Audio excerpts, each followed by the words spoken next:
But let's talk about what's coming next now with our powerhouse panel. The author of Trump is Not a Racist, and here's why. Former Georgia congressional candidate Mikhail Barthelemy, National Advisory Board member for Project 21, Christopher Arps, and of course, here on the White Couch, Allison Maloney.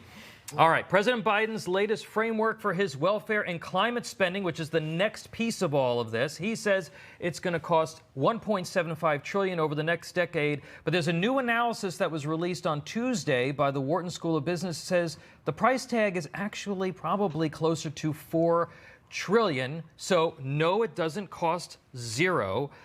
Mikhail, Democrats are still trying to pass this in the House. What do you think of the latest jockeying position? For position on this? You know what? I think that they're going to continue to try to push for it because they desperately want to put in that Green New Deal, as I said earlier. You know, they're doing this all over the world. They're pushing for climate change all over the world. And this is the climate change policies, that is. Just like if you paid attention to the G7 summit and the proposals that were made there, we know that this is a worldwide, global situation here. So yeah, they do want to push that Green New Deal, and I think that we're going to consistently see a push for that. Chris, this is another deception from the White House about this bill. Now, what the Wharton study said was that it assumed that the provisions would just be extended, which typically happens. Do you think Democrats here are just at this point they're willing to lose next year in order to pass this agenda, sort of short-term pain politically for ultimately long-term gain in terms of their agenda? What are your thoughts?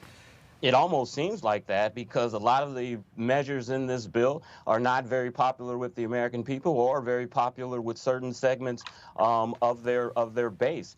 The progressives are the ones that are really running this party, and I think last Tuesday or last Thursday or yesterday when they had this vote shows that to me Nancy Pelosi is a lame duck speaker. Allison, Nancy Pelosi says it wasn't a good night. She actually, in a rare moment of humility, said, yeah, you know, this didn't go well. She says she's very scientific when it comes to elections. Take a listen to what she had to say about Tuesday. I think there were other issues at work in that election, and it remains not for me to make an observation unsubstantiated by data and science and fact. I'm very scientific about elections, district by district, within the district, region by region, and we'll see what that is. But it was not a good night, so let's just not go away from that. Allison, do you think are they going to get something done here, or does the fact that they passed infrastructure take a little bit of the heat off of them to try and advance the rest of this agenda? Yeah, you know, I think that this will take a little heat off of them, right? Because they're going back to what happened on Tuesday, and this is the only thing that they can say that they did. But look, they want to get this bill passed, the spending bill, but you know, she's got 6 Democrats that are very different than some of the moderates, and they want more in this bill. It's not enough for them. So is she able, are we going to get a vote? Looks like we probably will, but, we're not hearing exactly what is in this bill. Or at least certain media outlets are not telling people, and I think that's the problem. And we're also waiting for the CBO score, which also could throw a wrench into this with additional moderate Democrats.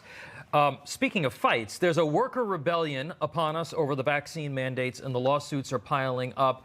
Chris, this again, widely unpopular according to recent polling. Not necessarily the mandates themselves, but forcing people to get it, firing them for not, violating religious liberty.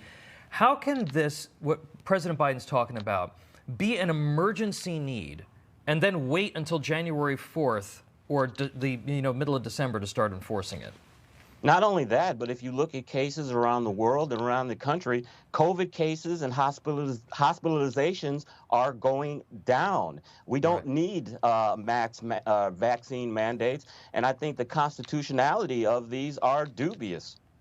All right, I want to thank you, panel. We're going to see you right after the break. Much more to cover here on Wake Up America.